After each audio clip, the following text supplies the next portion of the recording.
साथियों नमस्कार, मैं मनोज सिंह आप सभी का स्वागत एवं अभिनंदन करता हूँ। हाँ, इसके पहले हम लोग अभी अलंकार ही पढ़ रहे हैं। अलंकार में हमने आपको क्या बताया?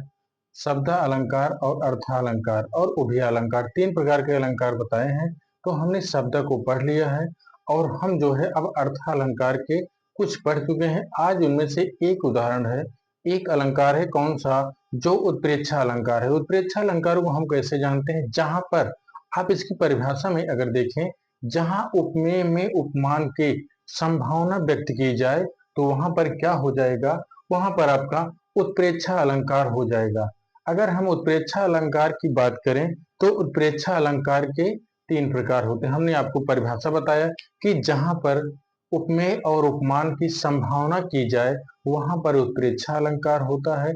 उत्प्रेक्षा अलंकार के पहचान के कुछ नियम हैं, जो जन जानो मनो मानो आदि यु आदि शब्द जो है आपका, ये वाचक शब्द हैं। जिस पंक्ति में आपको इन शब्दों की आवृत्ति या एक बार या दो बार, वैसे एक बार भी होता है, एक बार जहां पर आए तो वहां पर आपको क्या करना है? उत्प्रेक्षा अलंकार बता देना। अगर हम यहाँ पर देखें तो उत्प्रेक्षा अलंकार के प्रकार के बारे में हम बात करें तो उत्प्रेक्षा अलंकार के तीन प्रकार हो जाते हैं, वस्तु उत्प्रेक्षा और हेतु उत्प्रेक्षा और फलोत्प्रेक्षा। तो पहले आइए हम उत्प्रेक्षा अलंकार की परिभाषा को देखते हैं और उसके बाद उसके वाचक चिन्ह पहचानने के नियम जानते हैं। फिर इसके उसके बाद कुछ उदाहरण देखते हैं, फिर उसके प्रकार को हम देखते हैं। ठीक है मित्रों, आइए हम लोग देखते हैं। अब हमने आपको बताया कि उत्प्रेक्षा अलंकार अर्थ अलंकार का एक भेद उत्प्रेक्षा अलंकार है, जो हम जहां उपमेय में उपमान की संभावना की जाए वहां पर उत्प्रेक्षा अलंकार होता। हमने अभी आपको इसके पहले बताया कि जहां पर उपमेय में उपमान की, अब उपमेय उपमान तो आपको पता ही है, हमने पहले की क्लास में बताया। हम अर्थालंकार जब शुरू कर रहे थे तभी आपको बता दिए थे उपमेय क्या है और उपमान क्या है। तो यहाँ पर देखिए, जहां उपमेय और उपमान दोनों में संभावना व्यक्त की जाए तो वहां पर क्या हो जाता है? वहां पर उत्प्रेक्षा अलंकार हो जाता है।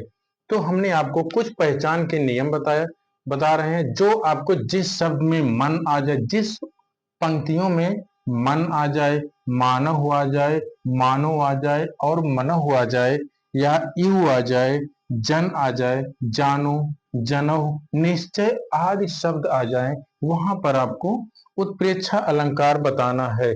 तो ठीक है मित्रों, हमने आपको क्या बताया? बार बार कोई भी चीज को आप बार बार ऐसे देखिए, रटने वाली कोई बात नहीं, रटने से कुछ नहीं होता, रटने से नहीं, आप किसी भी चीज को बार बार पढ़ते रहेंगे तो जरूर आपको याद हो जाएगा। एक बार में नहीं, दो बार में नहीं, तीन बार में नहीं, चार बार, पांच बार में तो याद ही हो जाएगा। आप किसी भी तरीके से, जैसे आप कोई पुस्तक को, जैसे एक कहावत है, कही गई बात है कि 100 पुस्तक पढ़ने से बेहतर है कि एक ही पुस्तक को हम 100 बार पढ़ें। आपको हम बताएं, जितना आप एक ही पुस्तक को जितना रगड़ कर पढ़ेंगे उतना ही आपको याद होगा। कोई भी चीज नहीं याद हो रहा है तो कुछ उसकी तुकबंदी बनाइए कैसे, या उसको किसी भी तरीके से, जो भी आपको जिस तरीके से बन पड़े उसी तरीके से हमको करना है। तो आपको क्या करना है? सिर्फ हम जो अलंकार आपको पढ़ा रहे हैं, सिर्फ आपको दो तीन बार यही क्लास देख लीजिए तो आपको आराम से जितने अलंकार के उदाहरण, जैसे हमने रस भी बताया है, आगे की क्लास में जो हम बताए हैं, एक बार दो बार तीन बार आप पर क्लास को देख लीजिए तो शायद है कि आपका प्रश्न गलत हो। लेकिन अगर तीन बार देख लेते हैं तब, नहीं तीन बार देखते हैं तो एक बार देखकर इसको लिख लीजिए। उसके बाद पुनः अपने हैंड राइटिंग में या अपने हाथ के द्वारा लिखा हुआ बहुत जल्दी याद होता है। यह हमारा निजी अनुभव है कि आप अपने अगर शब्दों में किसी चीज को अपने हाथों से लिख देते हैं तो बेहतर तरीके से पढ़ने में आसानी होती है और याद भी हो जाता है। अपना लिखा ज्यादा याद होता है। तो यहाँ पर देखिए, वही जहां उपमेय उपमान की संभावना की जाए वहां पर उत्प्रेक्षा अलंकार हो जाता है। और हमने आपको बताया, मन, मानव, मानो, मनो, यु, जन, जानो, जनो, निश्चय आदि शब्द जहां आ जाते हैं तो वहां पर आपका उत्प्रेक्षा अलंकार हो जाता है। तो आइए हम लोग उत्प्रेक्षा अलंकार के कुछ उदाहरण देखते हैं। ठीक, या तो इसके पहले अगर आप कहिए तो हम इसके प्रकार देख लेते हैं। चलिए इसके कुछ उदाहरण देख लेते हैं जो हमको परीक्षाओं में कई बार पूछे गए हैं। तो पहला उदाहरण है, हाँ, पहला उदाहरण, सोहत ओढ़े पीत पट। सोहत ओढ़े पीत पट। सोहत ओढ़े पीत पट, श्याम सलोनी गात। श्याम सलोने गात। यहाँ पर देखें हम, पहली पंक्ति हो गई सोहत ओढ़े पीत पट, श्याम सलोनी गात। दूसरी पंक्ति हो जाएगी आपका वाचक चिन्ह आ गया मानव। हाँ, मानव नीलमण, मानव नीलमणि शैल पर, शैल पर आतप, आतप पर्यो प्रभात। पर्यो प्रभात। यहाँ पर आप देखिए, यहाँ पर सोहत ओढ़े पीत पट, अर्थात श्री कृष्ण का वर्णन किया जा रहा है कि यहाँ पर हाँ, उपमेय उपमान को कैसे उसमें संभावना व्यक्त की जा रही है। आप देखिए यहाँ पर सोहत ओढ़े पीत पट, अर्थात और पीत पीला वस्त्र पहनने पर श्याम सलोनी गात। श्याम शरीर है, गात मतलब क्या हो जाएगा आपका, यहाँ पर शरीर हो जाएगा। हाँ, यहाँ पर अगर हम देखें तो गात का अर्थ क्या हो जाएगा, गात का अर्थ शरीर हो जाएगा। शरीर कैसे लग रहा है, जैसे पीले वस्त्र को धारण करने पर शरीर इस प्रकार से लग रहा है, जैसे नीलमणि शैल पर आतप पर्यो प्रभात। तो आतप का अर्थ होता है प्रकाश, जिस तरीके से प्रकाश, यहाँ पर आप देखिए इसका हो जाएगा जहां पर जिस तरीके से नीलमणि पर्वत पर सूर्य की रोशनी पड़ने पर प्रकाशमय या हाँ प्रकाश दिखाई देता है या सुशोभित होता है, उसी तरीके से भगवान श्री कृष्ण के शरीर पर पीले वस्त्र धारण करने पर इस तरीके से हाँ प्रकाशमान या उज्ज्वलित हो रहा है। तो इस पंक्ति का यही है, सोहत ओढ़े पीत पट, श्याम सलोनी गात, मनों नीलमणि शैल पर आतप पर्यो प्रभात। तो इसी तरीके से संभावना यहाँ पर व्यक्त की जा रही है। ठीक है, दूसरा उदाहरण हम देखते हैं। दूसरा उदाहरण आपका चमचमात चंचल, चमचमात चंचल, चमचमात चंचल नयन, नयन बिच घूंघट, बिच घूंघट पट छीन, पट छीन। हाँ, यहाँ पर देखें पहली पंक्ति चमचमात चंचल नयन बिच घूंघट पट छीन, और उसके बाद दूसरी है, दूसरी पंक्ति है, यहाँ पर देखते हैं दूसरी पंक्ति है कि मानव, दूसरी पंक्ति है मानव सुर सरिता, मानव सुर सरिता, सुर सरिता विमल जल, विमल जल, सुर सरिता विमल जल उर्झत युग मीन, उर्झत, हाँ उर्झत युग मीन। हाँ, यहाँ पर हम देखें आपसे चमचमात चंचल नयन बिच घूंघट पट छीन, मानव सुर सरिता विमल जल उर्झत युग मीन। तो यहाँ पर आपका वाचक चिन्ह अगर हम देखें तो यहाँ पर मानव हो गया है और यहाँ पर मनव हो गया है। तो इसको उदाहरण से हम देखें तो कौन सा हो जाएगा, यहाँ पर उत्प्रेक्षा अलंकार हो जाएगा। तो उदाहरण आपको हमने बताया। अभी अगला उदाहरण देखते हैं, एक बार इसको देख लीजिए या स्क्रीनशॉट ले लीजिए जो आपकी समझ में आए। तो ठीक है, यहाँ पर हम आपसे बताएं, दो उदाहरण आपको बताएं। ठीक है, उसके बाद हम तीसरा उदाहरण देखते हैं। तीसरा, हाँ, तीसरे उदाहरण की तरफ हम देखें अगर, अस कहि कुटिल भई उठ ठाढ़ी, अस करी, अस, अस कहीं, अस कहीं कुटिल कुटिल भई, अस कहीं कुटिल भई उठ ठाढ़ी, उठ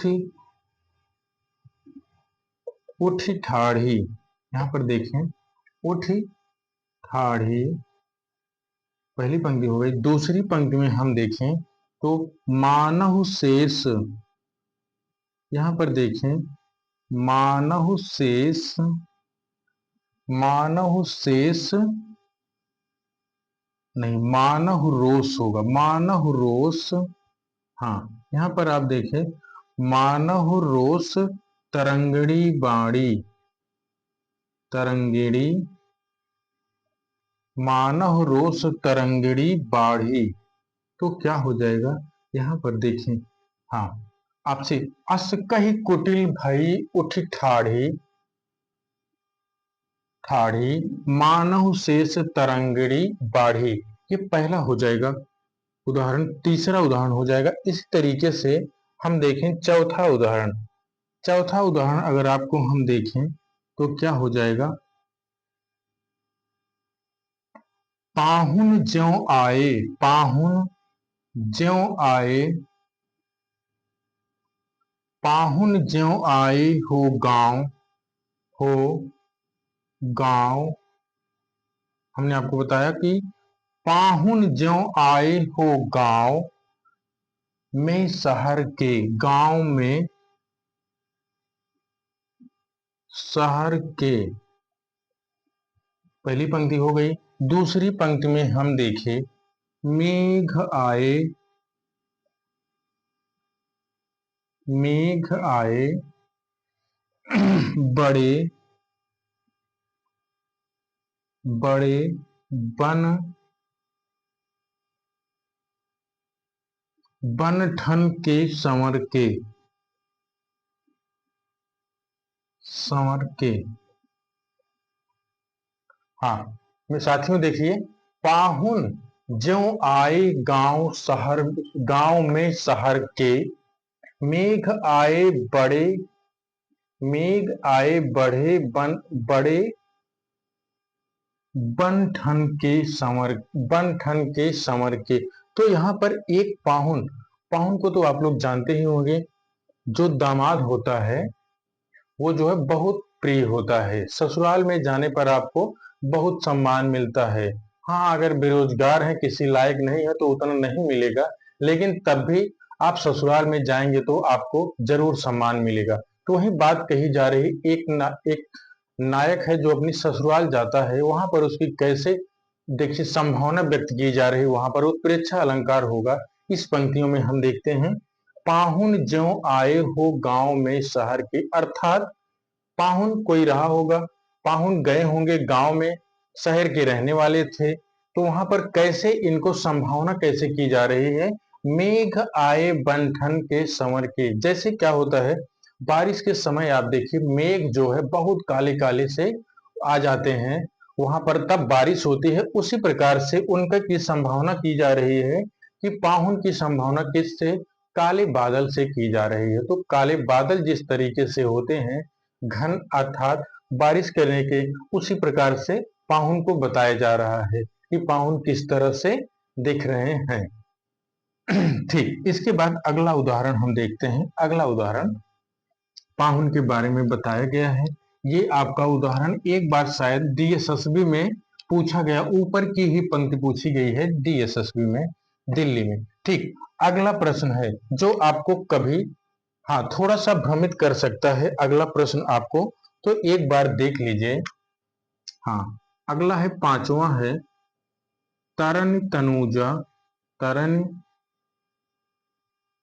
तनुजा तट तमाल,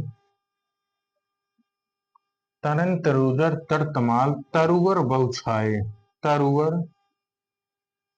बहु छाए। पहली पंक्ति हो गई।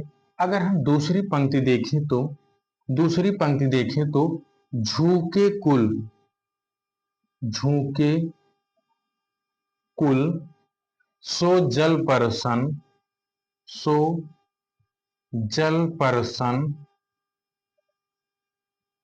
जल परसन हित मनहु सुहाए, हित मनहु सुहाए। हाँ, यहाँ पर देखें, अगर आपसे सिर्फ पहली पंक्ति पूछता है तरन तनूजा तर तमाल तरवर बौछाए, तो यहाँ पर आपका पहली पंक्ति में अनुप्रास अलंकार हो जाएगा। अनुप्रास अलंकार पहली पंक्ति में। अगर यहाँ पर दोनों शब्द आया है तो यहाँ पर आपका मनः हो जाएगा। इस वाचक चिन्ह के अनुसार अगर हम देखें तो दोनों पंक्ति अगर रहेगी तो आपको उत्प्रेक्षा अलंकार करना है। दोनों पंक्ति में अगर है तो क्या होगा? उत्प्रेक्षा। एक पंक्ति अगर ऊपर वाली है तो आपको वहां पर उत्प्रेक्षा अलंकार अनुप्रास अलंकार करना है। पहले में अनुप्रास, दोनों पंक्ति है तो उत्प्रेक्षा अलंकार करना है। ठीक। अगला प्रश्न आपको अगला उदाहरण है फूले काथ सकल मही। फूले कास सकल मही। फूले कास सकल मही हाई छाई। हाँ, यहाँ पर देखें, फूले कास सकल मही छाई, उसके बाद जनु वर्षा। दूसरी पंक्ति में अगर हम देखें तो जनु वर्षा। हाँ, यहाँ पर देखें जनु वर्षा ऋतु प्रकट बुढ़ाई। ऋतु प्रकट, हाँ, प्रकट बुढ़ाई। यहाँ पर आप देखिए दूसरी पंक्ति में फूले कास सकल मही छाई जन वर्षा ऋतु प्रकट बुढ़ाई। ये आपका क्या हो जाएगा? ये भी आपका, हाँ, उत्प्रेक्षा अलंकार हो जाएगा। ठीक है, आइए अगला देखते हैं। इसको आप लोग, हाँ, आप स्क्रीनशॉट ले लिया करिए। इसके बाद अगला उदाहरण हम देखते हैं। हम मित्रों आप लोगों को ज्यादा से ज्यादा प्रयास यही करेंगे कि आपको उदाहरण ज्यादा बताया जाए, जिससे आपको प्रमाणिक पुस्तकों से ही उदाहरण लिया गया है। आपको कभी कभी या लगभग लगभग आपको यहीं से प्रश्न पूछा गया है। अगर अन्यत्र कहीं से आएगा तो मुश्किल से एक आध प्रश्न कहीं बाहर से आ सकता है, नहीं तो लगभग लगभग यहीं से आपका आएगा। ठीक है मित्रों, आगे देखते हैं। अब ये नहीं कि हम ब्रह्मा हो गए हैं, जो कहेंगे वही सत्य होगा, ऐसा नहीं है। बाहर से भी आ सकता है, लेकिन हमारा प्रयास यही है कि आपका जहां से भी आए प्रश्न आपका हो जाए, कुल मिलाकर प्रश्न का उत्तर मिल जाए, वही पर्याप्त है। अगला देखते हैं। हाँ, अगला नंबर है उस काल मारे क्रोध से। उस काल मारे क्रोध से। हाँ, उस काल मारे क्रोध से तन कांपने लगा उसका। तन कांपने लगा उसका।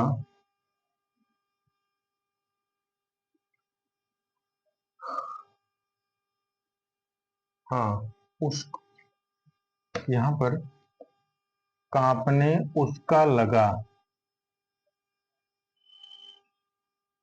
ठीक। उस काल मारे क्रोध से तन कांपने उसका लगा। अगली पंक्ति हो जाएगी मानो हवा। मानो हवा के बेग से। हवा के बेग से, मानो हवा के बेग से सोता हुआ सागर जगा। से सोता हुआ सागर जगा। यहाँ पर दूसरी पंक्ति हम देखें, उस काल मारे क्रोध से तन कांपने उसका लगा मानो हवा के बेग से सोता हुआ सागर जगा।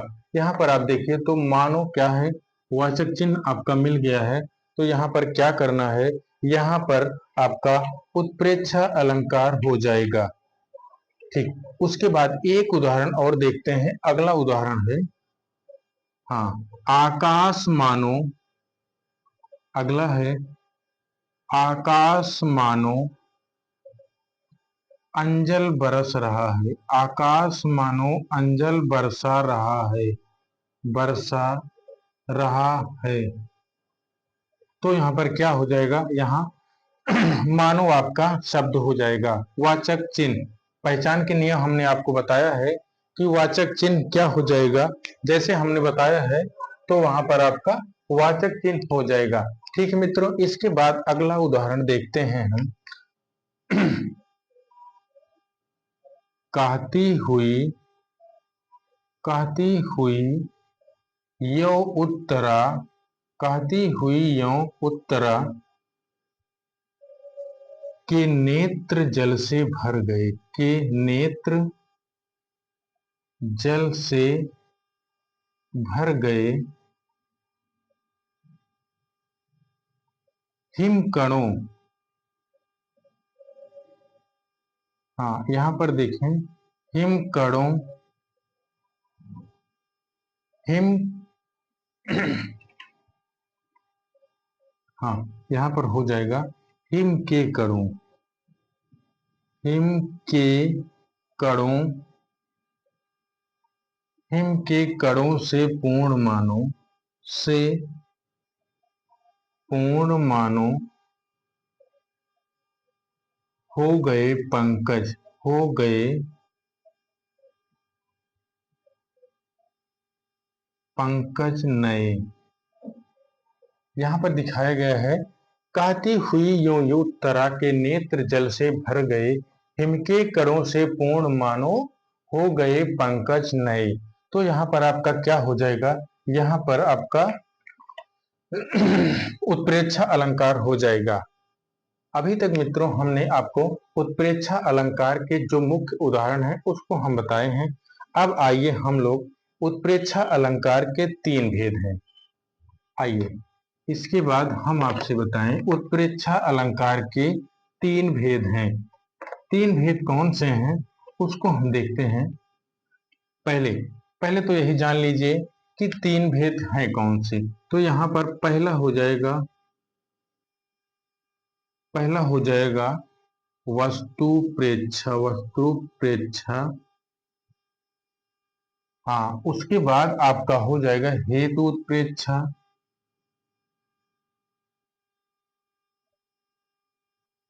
और उसके बाद तीसरे नंबर पर आपका हो जाएगा फलोत्प्रेक्षा, फलोत्प्रेक्षा। यहाँ पर हम देखें आपसे तो तीन हो जाएगा, वस्तु उत्प्रेक्षा, हेतु उत्प्रेक्षा और फल उत्प्रेक्षा। साथियों आइए अब हम एक एक करके देखते हैं। पहले हम देखते हैं, सबसे पहले कौन सा देखते हैं, तो सबसे पहले आपका वस्तु उत्प्रेक्षा पहला है। पहला है कौन सा, वस्तु उत्प्रेक्षा। अगर हम इसमें देखें वस्तु उत्प्रेक्षा कहते किसे हैं, तो यहाँ पर हम देखते हैं जहां एक वस्तु में, जहां एक वस्तु में, जहां एक वस्तु में दूसरी वस्तु का, एक वस्तु में दूसरी वस्तु का, एक वस्तु में दूसरी वस्तु का आरोप की संभावना की जाए, आरोप की संभावना की जाए, जहां एक वस्तु का दूसरी वस्तु के आरोप की संभावना की जाए तो वहां पर, तो वहां पर वस्तु, हाँ वहां पर वस्तु प्रेक्षा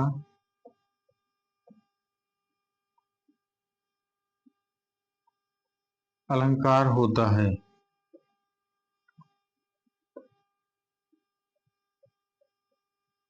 वस्तु उत्प्रेक्षा अलंकार होता है। तो साथियों यहाँ पर हम इसके उदाहरण को देखते हैं। पहला उदाहरण, पहला उदाहरण क्या है, देखिए, जान पड़ता नेत्र, जान पड़ता नेत्र दिख, यहाँ पर जान पड़ता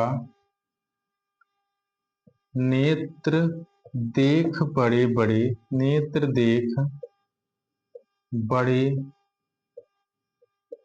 बड़े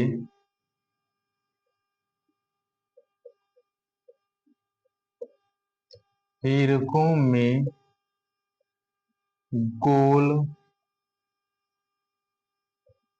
नीलम है जड़े, नीलम है जड़े।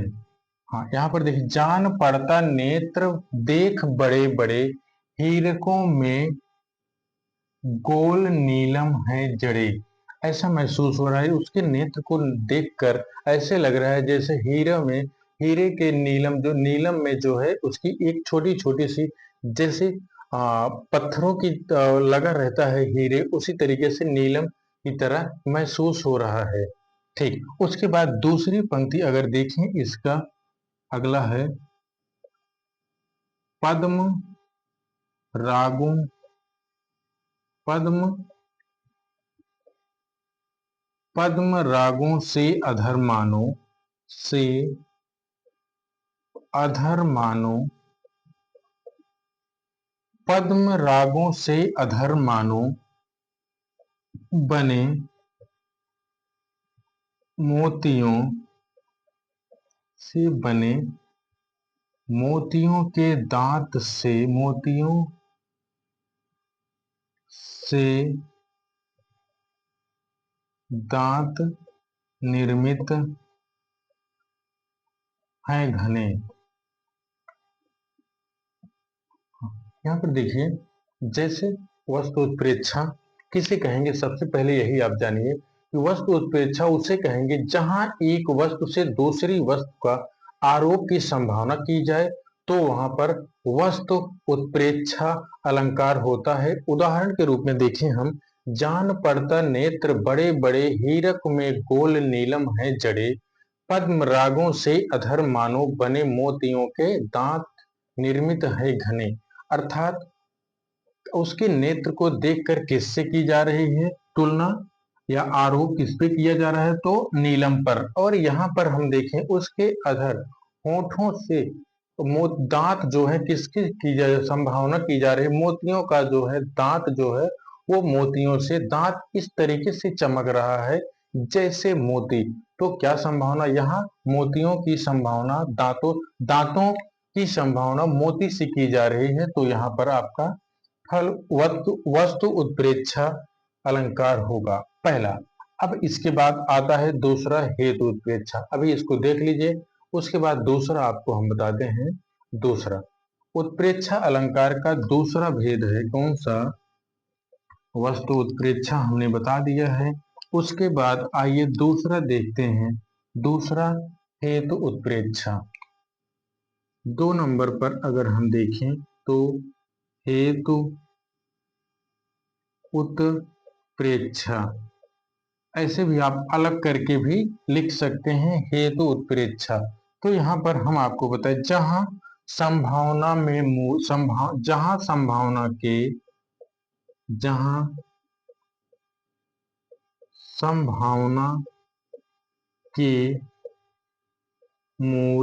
जहां संभावना के मूल में कोई कारण, मूल में कोई कारण या कोई कारण या हेतु हो, तो वहां हेतु उत्प्रेक्षा, हेतु उत्प्रेक्षा अलंकार होता है।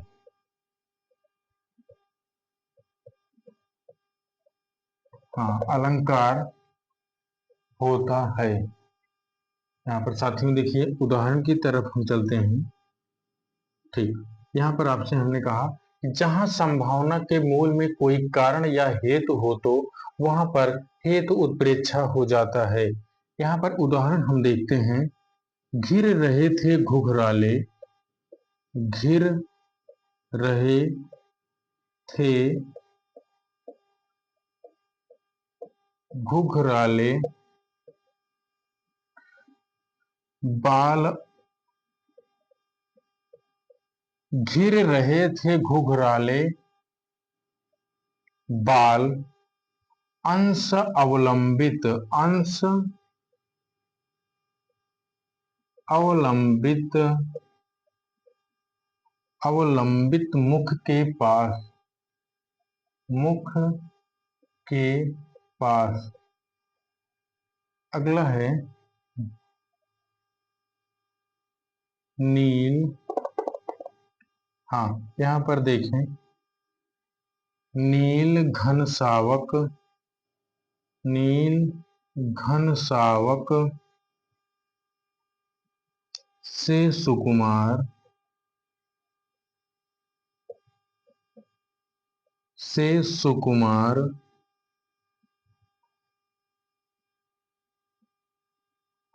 सुधा भरने को, सुधा भरने को, सुधा भरने को विधु के पास।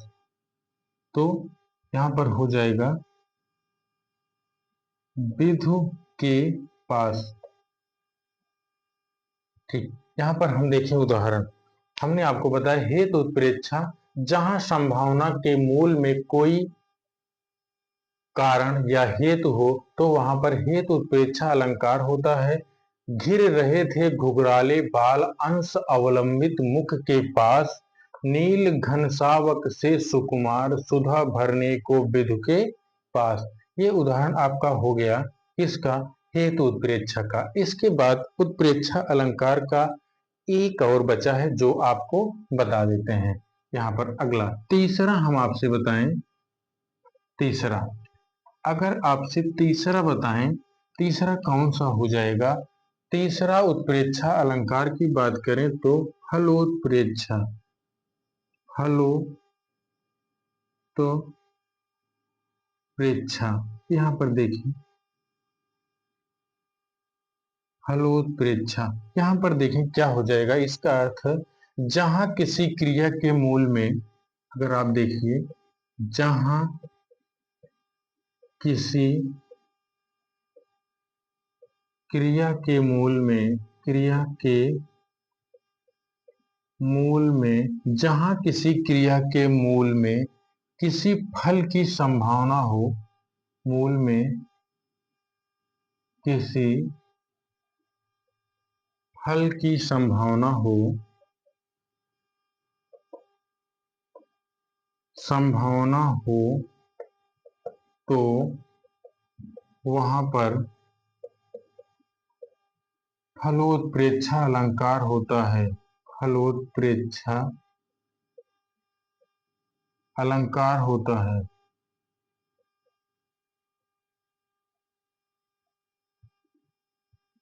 ठीक, यहां पर देखिए आप, क्या है, हमने कहा जहां किसी क्रिया के मूल में किसी फल की संभावना हो तो वहां पर फलोत्प्रेक्षा अलंकार होता है। आइए इसके एक उदाहरण को हम देख लेते हैं। कौन सा है? नित्य ही नहाता क्षीर सिंधु में, नित्य ही नहाता क्षीर सिंधु में, क्षीर सिंधु में कलाधर है, कलाधर है। पहली पंक्ति हो गई। दूसरी पंक्ति में अगर हम देखें, सुंदरी, सुंदरी नवानन, सुंदरी नवानन की समता, सुंदरी नवानन की समता की इच्छा से, की इच्छा से। हाँ, यहां पर आप देखिए, हमने कहा नित्य ही नहाता क्षीर सिंधु में कलाधर है, सुंदरी नवानन की समता की इच्छा से। तो यहाँ पर हम देखेंगे कौन सा हो जाएगा? ये फलोत्प्रेक्षा अलंकार हो जाएगा। हाँ, यहाँ पर हम आपको बताएं कि जहां किसी क्रिया के मूल में किसी फल की संभावना हो तो वहां पर फलोत्प्रेक्षा अलंकार हो जाता है। और उसके उदाहरण की हम बात करें तो नित्य ही नहाता क्षीर सिंधु में कलाधर है, सुंदरी नवानन की समता की इच्छा से। तो यहाँ पर हम उत्प्रेक्षा अलंकार को पढ़ चुके हैं। देखिए मित्रों, हमने अभी उत्प्रेक्षा अलंकार को पढ़ लिया है। हमने आपको बताया उत्प्रेक्षा जहां पर उपमेय उपमान की संभावना बताई जाए वहां पर उत्प्रेक्षा अलंकार होता है। उत्प्रेक्षा अलंकार के तीन भेद होते हैं, हेतु उत्प्रेक्षा, फल उत्प्रेक्षा और वस्तु उत्प्रेक्षा। हमने तीनों की परिभाषा आपको बताया और उसके बाद तीनों के उदाहरण बताए। कुछ मुख्य रूप से जो आपको पूछा जाता है उत्प्रेक्षा अलंकार के उदाहरण हमने उनको भी बता दिया है। आइए अब इसके बाद हम लोग अगला अलंकार देखते हैं। अगला अलंकार कौन सा है? अगला अलंकार है प्रतीप अलंकार। जानते होंगे आप लोग प्रतीप अलंकार। यहाँ पर हम देखें आपसे तो बताएं कि प्रतीप अलंकार, हाँ, अगर हम सीधे आपसे कहें प्रतीप का अर्थ क्या होता है तो इसका शाब्दिक अर्थ होता है, क्या होता है? उल्टा। उल्टा या इसी को आप विपरीत भी कह सकते हैं।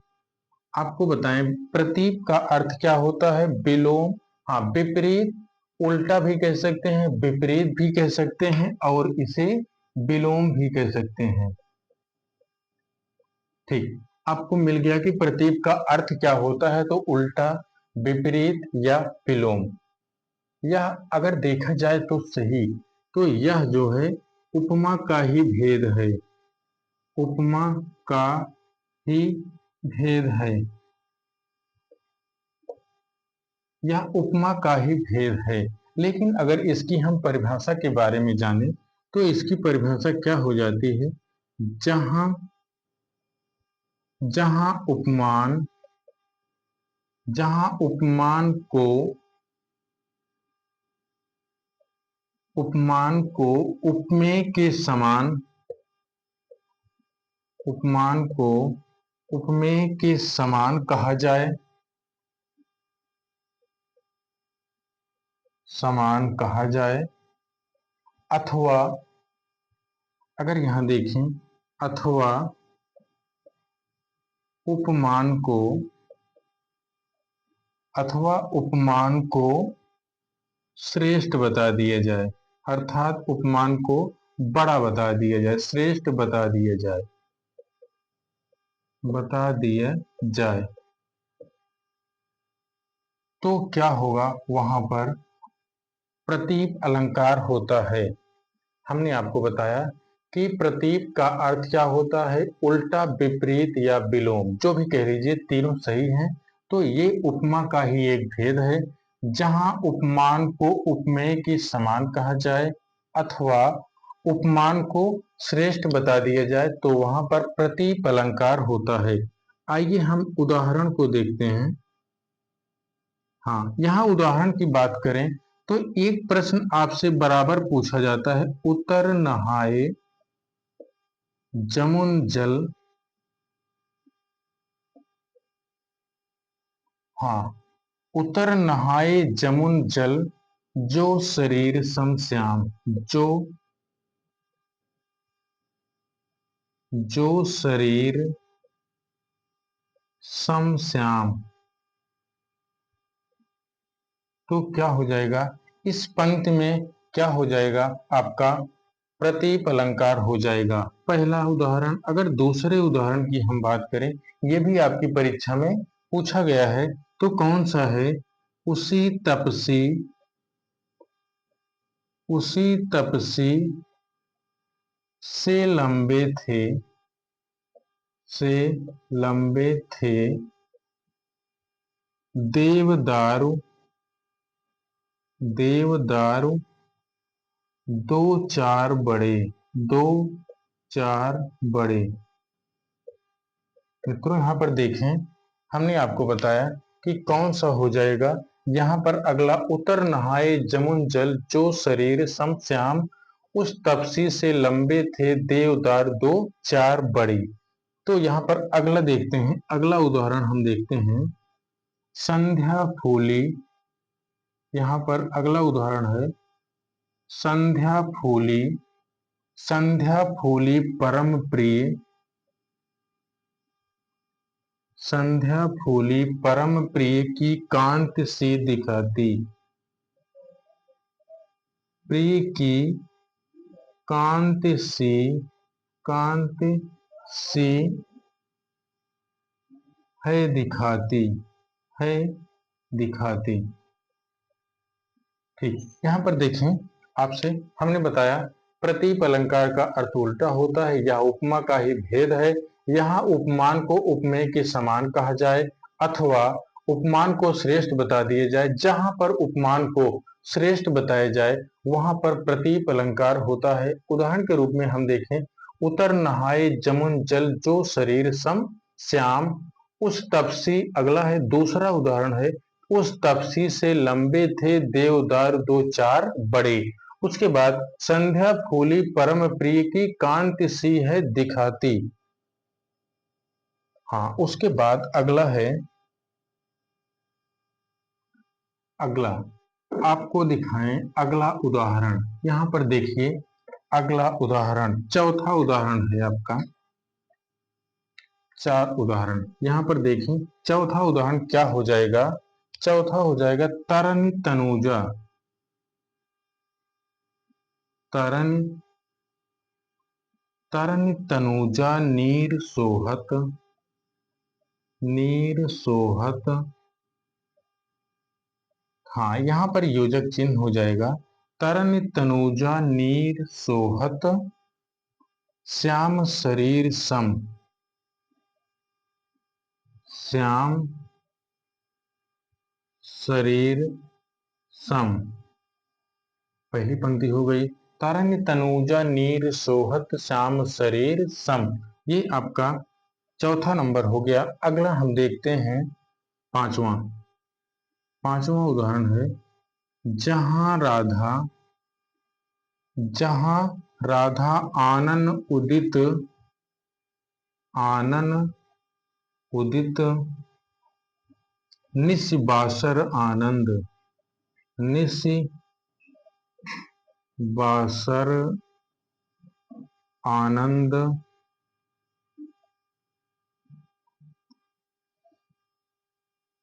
दूसरी पंक्ति है, तहां कहां अरविंद, कहां कहां अरविंद हैं, कहां वापुरो रंग, कहां वापुरो चंद, वापुरो चंद। यहां पर आप देखिए अगला, तरन तनुजा नीर सोहत श्याम शरीर सम, इसमें भी आपका प्रतीप अलंकार हो जाएगा। जहां राधा आनन उदित निशिबासर आनंद, कहां कहां अरविंद हैं, कहां वापुरो चंद। ये आपका परीक्षा में पूछा गया है। शायद यही अंतिम वाली पंक्ति जो है, या दोनों, शायद दोनों पंक्तियां आपकी पूछी गई हैं टीजीटी के ही प्रश्न में। तो हमने आज आपको दो अलंकार हम आपको पढ़ाएं।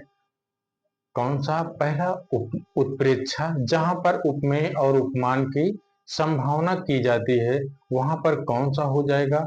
वहां पर उत्प्रेक्षा अलंकार हो जाएगा। और हमने आपको दूसरा अलंकार बताया, दूसरा कौन सा? प्रतीप अलंकार। प्रतीप का अर्थ होता है उल्टा, यहाँ उपमा का ही एक भेद है।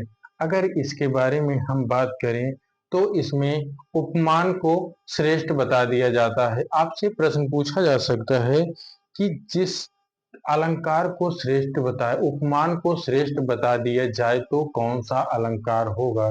तो वहां आपको प्रतीप अलंकार होगा। दो तीन प्रश्न आपके, दो तीन उदाहरण ऐसे हैं जो आपकी परीक्षाओं में पूछे गए हैं। जरूर अगर प्रतीप अलंकार का उदाहरण पूछा जाएगा तो हमें विश्वास है कि यहीं से पूछा जाएगा, अन्यत्र नहीं पूछा जाएगा। लेकिन अगर पूछा भी जाएगा तो ये गारंटी नहीं है कि यहीं से पूछा जाएगा।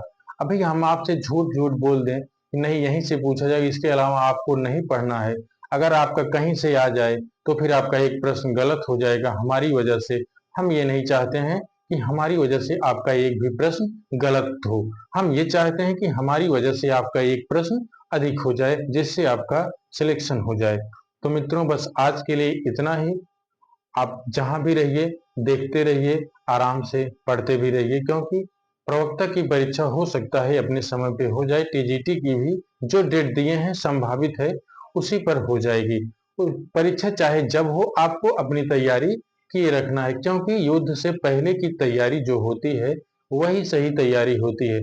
पता चला जब युद्ध आए तो गोला बारूद आप स्वयं तब बनाने लगेंगे, तब आप युद्ध नहीं जीत सकते हैं। इससे बेहतर है कि युद्ध से पहले गोला बारूद को तैयार रखिए, कि जिससे तुरंत अगर युद्ध आ जाए तो तुरंत आप आक्रमण कर दीजिए। इससे बेहतर है कि आप पढ़िए, पढ़ने से ही सब कुछ होगा, जितना ही पढ़ेंगे उतना ज्यादा सही।